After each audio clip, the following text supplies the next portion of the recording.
Z poľských Katovíc sa dnes vrátili majstri sveta. Slovenský tím v unifikovanom volejbale, ktorý zahŕňa športovcov so zdravotným znevýhodnením, dosiahol historický úspech. Ich víťazstvo je nielen športovým triumfom, ale aj silným ľudským príbehom. Pri ich návrate bol štáb Slovenskej televízie.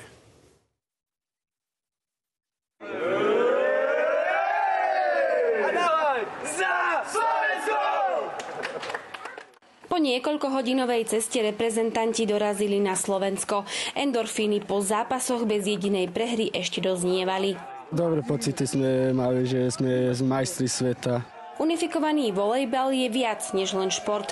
Jeho hlavným cieľom je inklúzia, keďže prepája ľudí s intelektuálnym znevýhodnením s ich rovesníkmi bez postihnutia.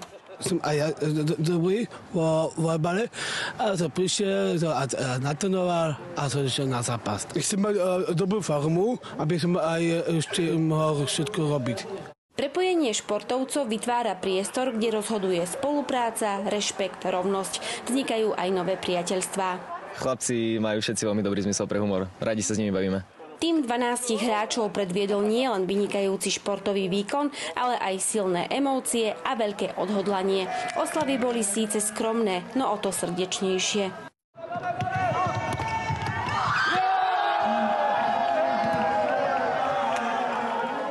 To by trebalo vidieť, zažiť, lebo oni fakt také emócie, ako oni prejavia na záver a hlavne aj počas zápasu, to sa tak ľahko nevidí. Cenu si odniesol aj tréner našej reprezentácie.